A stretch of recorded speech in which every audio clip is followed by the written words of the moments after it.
दोस्तों, महाभारत का एक ऐसा योद्धा जो बहुत ताकतवर था। जी हाँ दोस्तों, आखिर क्यों मारा गया अभिमन्यु, जानिए आज की इस वीडियो में 4 ऐसे कारण जिसके कारण वीर योद्धा अभिमन्यु मृत्यु को गले लगा चुका था। दोस्तों, सभी जानते हैं कि अभिमन्यु चक्रव्यूह में फंसकर इसलिए मारे गए थे क्योंकि उन्हें चंद्रव्यूह को भेदना नहीं आता था। जी हाँ दोस्तों, लेकिन इसके अलावा 4 ऐसे कारण थे जिसके चलते अभिमन्यु मारे गए थे। जी हाँ दोस्तों, नंबर 1, कृष्ण की चाल। जी हाँ दोस्तों, भगवान श्री कृष्ण की नीति के चलते अर्जुन के पुत्र अभिमन्यु को चक्रव्यूह को भेदने का आदेश दिया गया। यह जानते हुए भी कि अभिमन्यु चक्रव्यूह भेदना तो जानते हैं लेकिन उससे बाहर निकलना नहीं जानते। अभिमन्यु के चक्रव्यूह में जाने के बाद उन्हें चारों ओर से घेर लिया गया।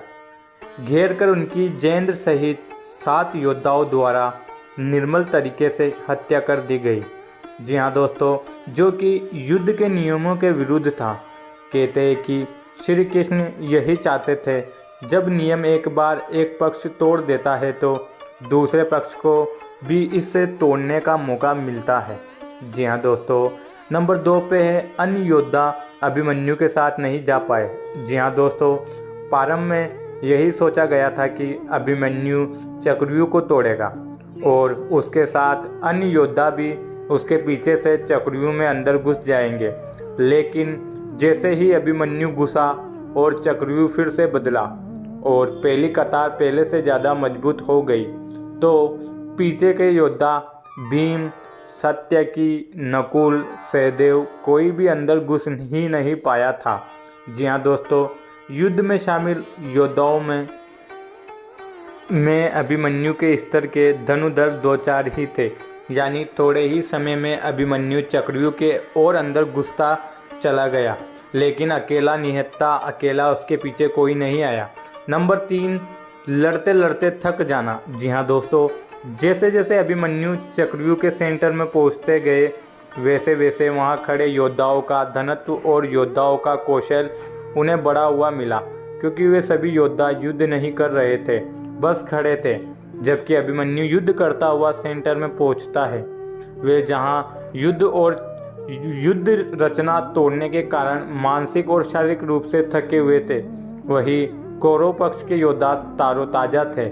ऐसे में अभिमन्यु के पास चक्रव्यूह से निकलने का ज्ञान होता तो वे बच जाते, या उनके पीछे अन्य योद्धा भी उनका साथ देने के लिए अंदर आ जाते, वे भी बचा लेते उसको। लेकिन थकने के कारण वे अधिक जोश और होश से लड़ नहीं पाए। जी हाँ दोस्तों, जो नंबर 4 पर है, युद्ध नियम के विरुद्ध हत्या। जी हाँ दोस्तों, अर्जुन पुत्र अभिमन्यु चक्रव्यूह भेदने के लिए उसमें घुस गया।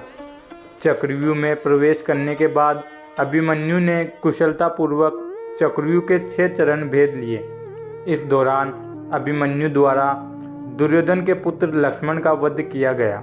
जी हाँ दोस्तों, अपने पुत्र को मृत देख दुर्योधन के क्रोध की कोई सीमा न रही।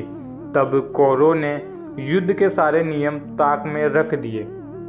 6 चरण पार करने के बाद अभिमन्यु जैसे ही 7वें और आखिरी चरण पर पहुँचे तो उसे दुर्योधन, जेंद्र आदि 7 महारथियों ने घेर लिया।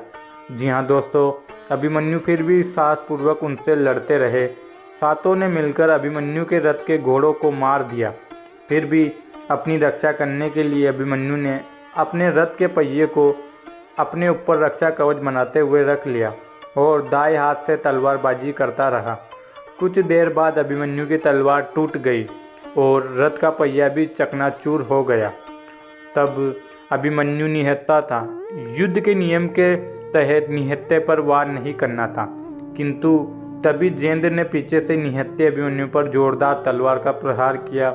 इसके बाद एक के बाद एक 7 योद्धाओं ने उस पर वार कर दिया। अभिमन्यु वहाँ वीर गति को प्राप्त हो गया। अभिमन्यु की मृत्यु का समाचार जब अर्जुन को मिला तो वे बेहद क्रोधित हो उठे और अपने पुत्र की मृत्यु के लिए शत्रुओं का सर्वनाश करने का फैसला किया। सबसे पहले उन्होंने कल की संध्या का सूर्य ढलने के पूर्व जितेंद्र को मारने की शपथ ली। तो दोस्तों ये 4 कारण थे जिसके कारण वीर योद्धा अभिमन्यु को मृत्यु को गले लगाना पड़ा। तो दोस्तों मुझे आशा है कि आप सभी को ये वीडियो पसंद आई होगी। वीडियो पसंद आई है तो लाइक करिए, शेयर करिए। अगर आप हमारे इस चैनल पर नए हैं तो चैनल को सब्सक्राइब करिए। धन्यवाद।